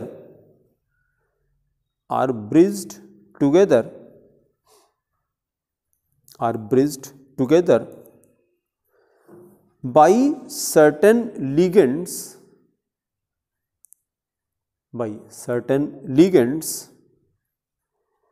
called bridging ligands,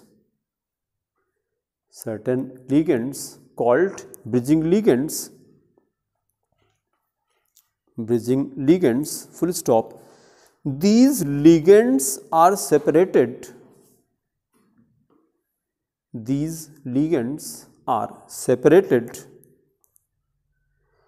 by hyphen, words में लिखिए और ब्रैकेट में हाइफन ऐसे सिंबल लगा दीजिए, separated by hyphen and denoted by denoted by prefix mu, denoted by prefix mu, ये symbol बना दीजिए prefix mu,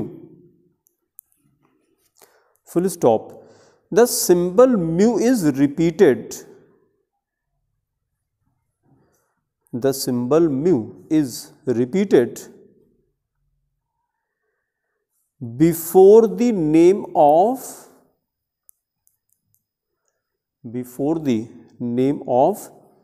each different kind of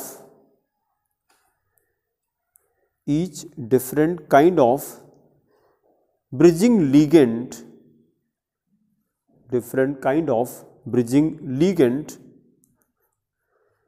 present in the complex,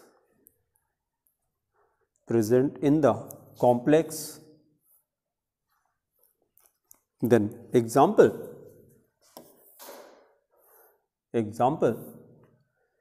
extreme left से शुरू करिएगा कॉपी में क्योंकि लंबा आएगा। Square bracket NH3 base 4, NH3 base 4, then CO cobalt, उसके बाद ये ब्रिज बनाइए, ऊपर NH2 है और नीचे NO2 है,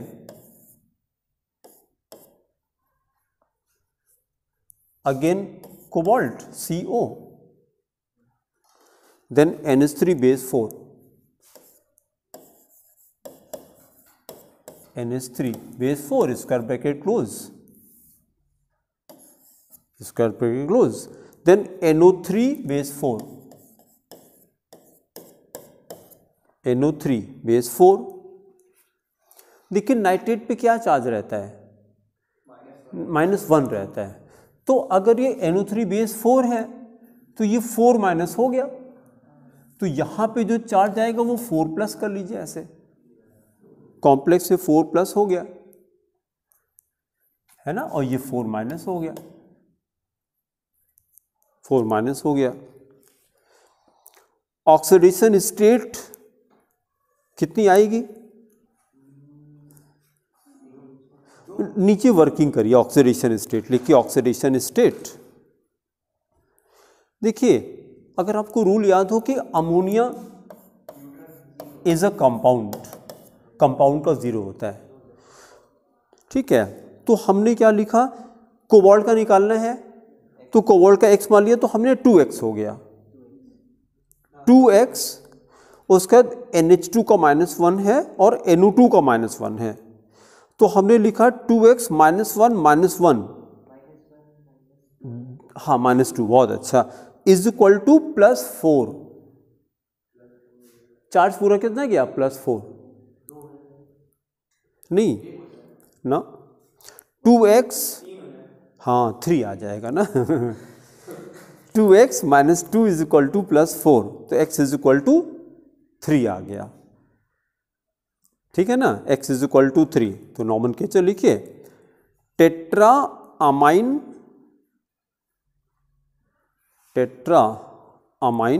cobalt third,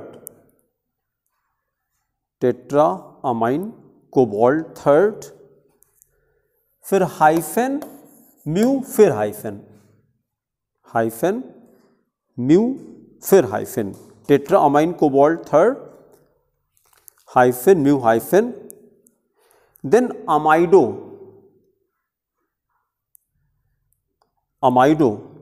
again hyphen, again mu, दोनों लिगेंड के आगे और पीछे दोनों म्यू रहेगा, फिर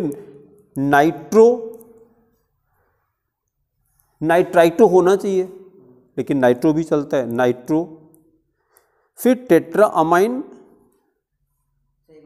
फिर से लिखिए टेट्रा अमाइन कोबाल्ट थर्ड, ये यहां सामने देखिए, ये हो गया टेट्रा अमाइन कोबाल्ट थर्ड, फिर ये अमाइडो, लेकिन उसके पहले हाइफन म्यू, फिर हाइफन अमाइडो, नहीं दोनों अलग अलग है, डाई अमाइडो कहाँ है, NH2 तो एक ब्रिजिंग लिगेंड को दोनों को लिखा जाएगा, एक बार ये लिखेंगे फिर ये लिखेंगे, है ना, तो इसको भी लिखने के पहले हाइफन, फिर म्यू, फिर हाइफन, फिर लिखा नाइट्रो, नाइट्रो।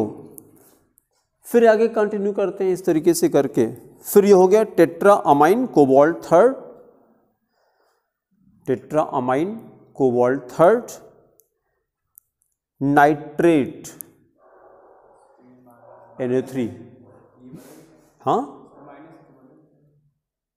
क्या बदल जाएगा? नहीं, कहाँ बदला? NO3 को तो नाइट्रेट कहते ही है ना, इसको तो नाइट्रेट कहते ही हैं। हाँ, NO3 को तो नाइट्रेट कहते ही हैं, ठीक है। फिर अगला करिए, नेक्स्ट करिए naming of geometrical isomers.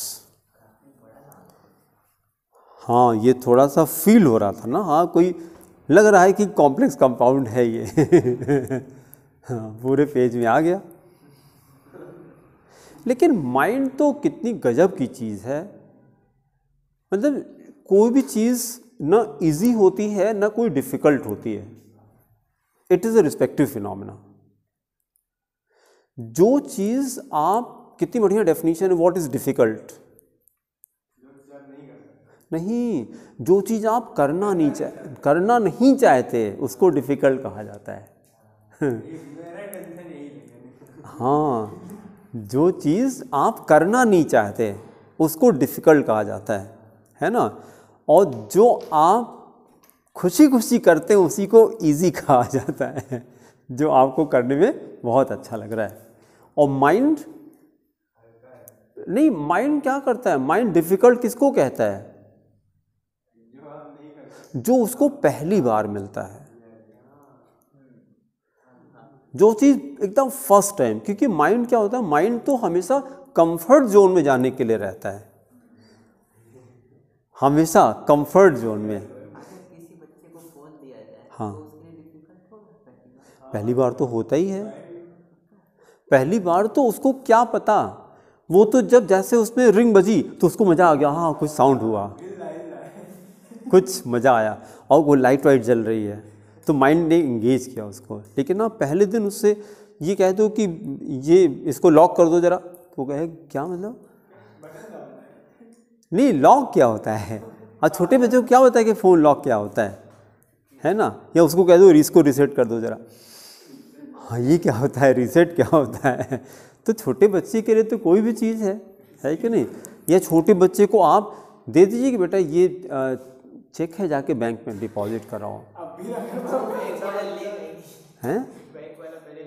Uncle ये लीजिए चेक, काट दीजिए, कहेगा पापा को बुला।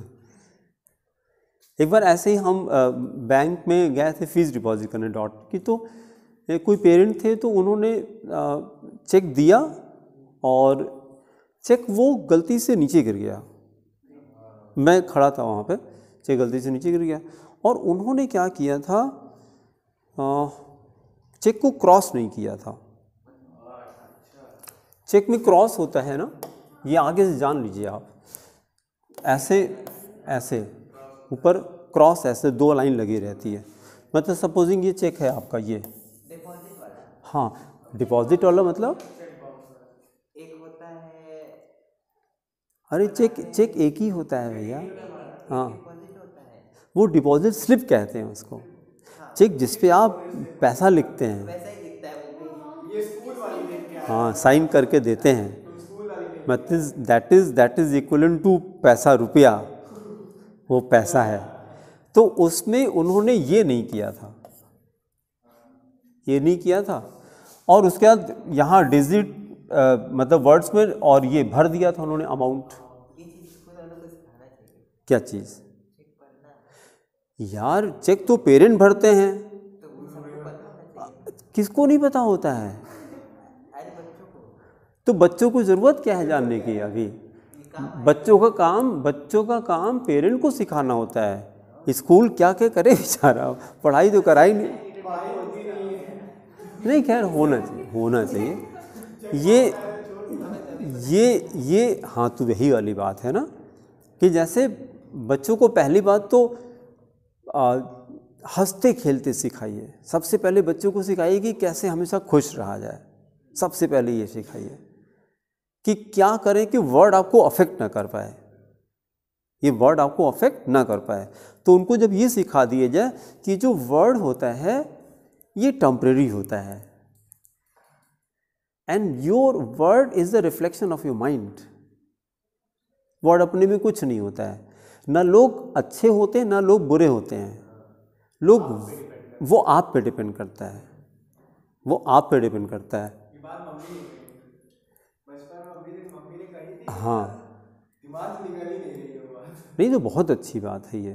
तो लोग ना बुरे होते हैं ना लोग अच्छे होते हैं, आप ये आपका परसेप्शन है, ठीक है। और फिर दूसरा ये होगा, मान लीजिए लोग आपके साथ गलत कर रहे हैं लेकिन उसके बावजूद भी आप उनके साथ अच्छा ही करिए, कुछ दिन के बाद फिर वो आप की इनर पर्सनैलिटी बन जाती है। और फिर सर उसको भी एक बार टाइम बाद उसका दिल पिघल जाता है। अभी आज आप देखिएगा तो व्हाट्सएप पे मैंने लगाया है, ये पढ़ा आपने, आर्जवम, संस्कृत का वर्ड है आर्जवम, है ना। उसमें मैंने रेफरेंस भी लिखा है, बीजी लिखा है, भगवत गीता 16.1, इसी श्लोक में ये वर्ड आता है। मतलब कोई इंटरेस्टेड होगा तो वो ढूंढ लेगा उस पे गूगल पे भगवत गीता या गीता खाली गीता 16.1 इतना डालेंगे तो ये श्लोक आता है। श्लोक में ये वर्ड आता है आर्जवम, आर्जवम।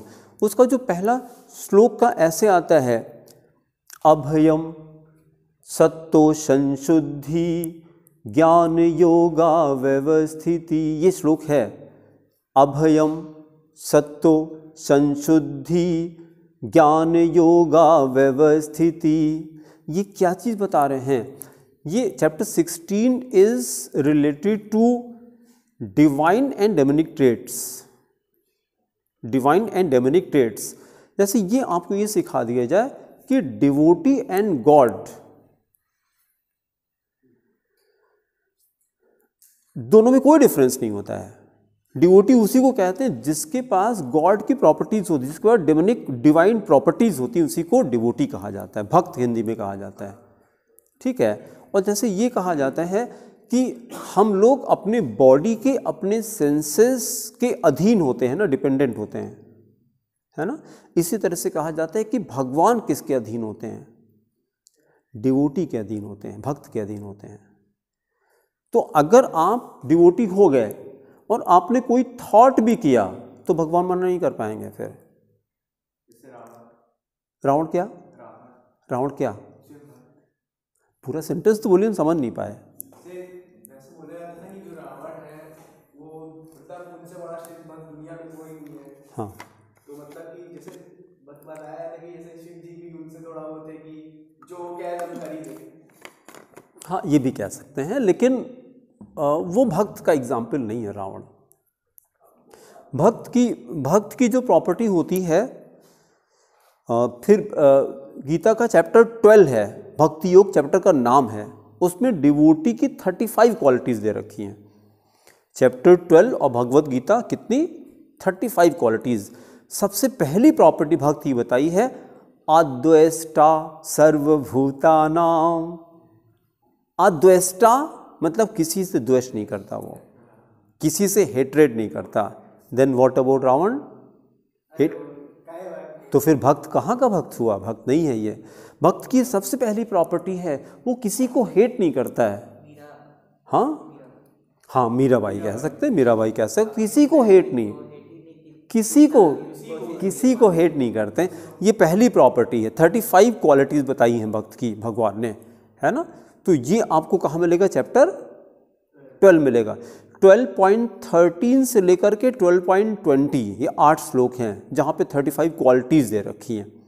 मतलब गीता को अगर अपने लाइफ का पार्ट बना लीजिए तो ये क्या करेगा? Gita is what it is 75% of your life. Mind क्या होता है, इंटेलेक्ट क्या होता है, एक्शन क्या होता है, कैसे क्या करना चाहिए, कब चुप रहना चाहिए, क्या खाना चाहिए, कब सोना चाहिए, सब कुछ क्या नहीं है इसमें। इट इज़ मतलब लाइफ को कैसे लीड किया जाए वो चीज़ आपको यहाँ मिल जाएगी, ठीक है। ये वर्ड देखिए, किसी लड़के का नाम अगर आपको सजेस्ट करना है, भाई किसी का बच्चा पैदा हुआ तो ये नाम सजेस्ट कर सकते हैं। जैसे मुस्लिम नेम्स आर वेरी मीनिंगफुल, ये हमको बहुत अच्छा लगता है। मुस्लिम्स के जितने नाम हैं वो, हाँ ये नाम है आर्जवम। एक मेरे दोस्त उसका नाम आर्जव है। आर्जो नहीं, अब आर्जो का नहीं पता, लेकिन आर्जवम ये गीता, भगवत गीता का 16.1 श्लोक है। और 16 चैप्टर किससे related? Divine and demonic traits हैं। तो 16.1, 16.2, 16.3 कितने श्लोक हो गए? 3 श्लोक। इन 3 श्लोक में भगवान ने 26 डिवाइन ट्रेट्स बताए हैं। तो आज जाकर के गीता पढ़ना शुरू करिए और देखिए 26 ट्रेट कौन कौन से, उसमें से कोई लाने की कोशिश करिए, डिवाइन ट्रेट लाने की कोशिश करिए। सबसे पहला डिवाइन ट्रेट कौन सा है? अभयम, fearless. Divine people are fearless, ये पहली पहचान है उनकी। उनका डर नहीं होता है। डर क्यों नहीं होता है? क्योंकि सबसे बड़ी चीज़ डेथ होती है, तो उनको लगता है डेथ किसकी? बॉडी की है तो वैसे भी होनी है, तो डर किस बात का है? और डेथ कभी भी हो सकती है, और सोल की तो डेथ होती नहीं है। तो आई एम द सोल, तो मारोगे किसको? मारोगे, मारो, ठीक है। तो वो चीज़ है अभयम। अभयम सत्तो संशुद्धि ज्ञान योगा व्यवस्थिति दानम। ज़कात होती है ना, ज़कात, दानम यहाँ पे कहा जाता है ना। दानम दमश्चा, दम, दम, दम को मतलब है माइंड कंट्रोल। माइंड कंट्रोल को दम कहते हैं संस्कृत में। दानम दमश्चा, ये डिवाइन लोग की प्रॉपर्टी होती है। माइंड पे बड़ा तगड़ा कंट्रोल होता है। सुबह 4 बजे उठना है तो उठना है, ठंडे गर्म से कोई मतलब नहीं है। बाबा रामदेव इस समय भी नंगे बदन योगा कराते हैं, इस समय भी सुबह 5 बजे।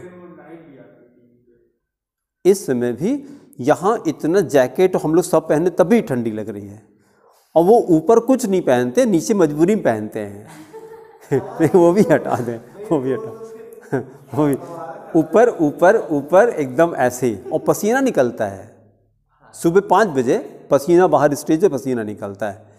तो ये क्या है? सब माइंड पे डिपेंड करता है ना।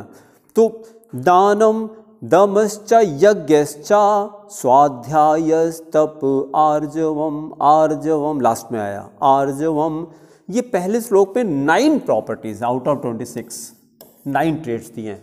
उसमें से कोई एक से शुरू करिए, कोई एक डिवाइन ट्रेट।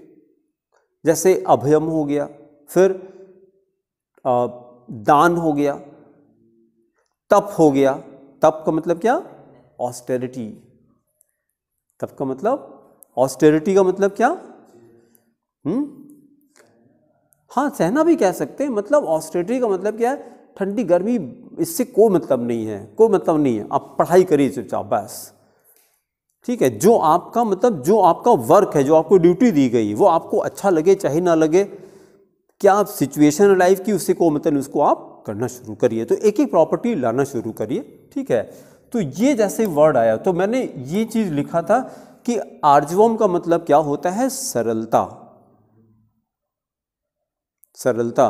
मैंने ये लिखा कि आर्जवम अर्थात सरलता जीवन का सबसे बड़ा आभूषण है। ये मैंने लिखा, जीवन का सबसे बड़ा आभूषण मतलब ना, हाँ गहना, बहुत अच्छा गहना है, ये आपका ऑर्नामेंट है। अगर आप विनम्र नहीं हैं, आपके अंदर सरलता नहीं है, मतलब आर्जवम नहीं है, तो कोई मतलब नहीं है मनुष्य होने का। फिर आप एनिमल में क्या डिफरेंस हुआ? एकदम आपको सरल होना चाहिए। सरल का मतलब क्या? Most of the people are very complicated. कहते कुछ है नहीं। इंट्रोवर्ट होना कोई बुरी बात नहीं है, इंट्रोवर्ट होना बुरी बात नहीं है। बुरी बात यह है कि अंदर कुछ है बाहर कुछ है। बोलते क्या है? आई लव यू, और उसका मतलब क्या होता है ना? उसका मतलब होता है I want something from you. हाँ, और क्या? आई एम यूजिंग यू, बहुत अच्छा। I want to use you, हाँ ये मतलब है। आई लव यू मतलब I want to use you. और आई लव यू का मतलब क्या होना चाहिए था कि I want to serve you.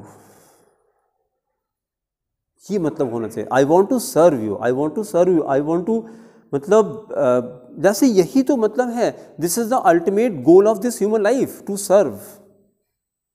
क्योंकि और कोई क्रिएचर ये कर नहीं सकता है, सर्विस कर नहीं सकता है, केवल इंसान ही कर सकता है। ठीक है, चलिए एक ये कंप्लीट कर दिया जाए। नेमिंग ऑफ ज्योमेट्रिकल आइसोमर्स, या हेडिंग करके छोड़ दीजिए क्योंकि इसमें टाइम लगेगा।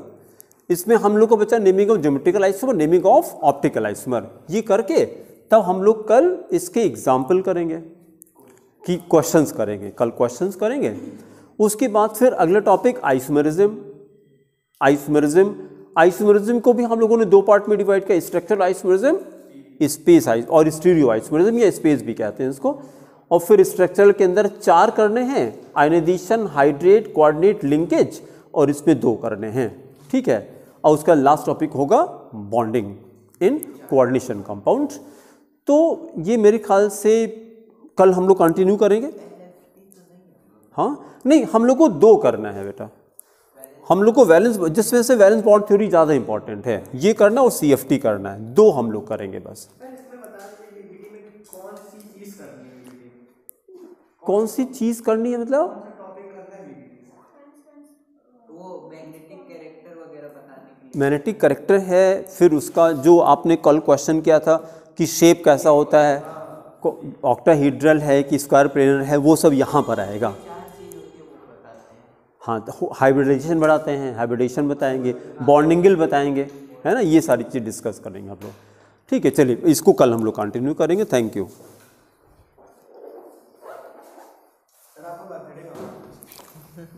एक मिनट, कैमरा बंद कर दें।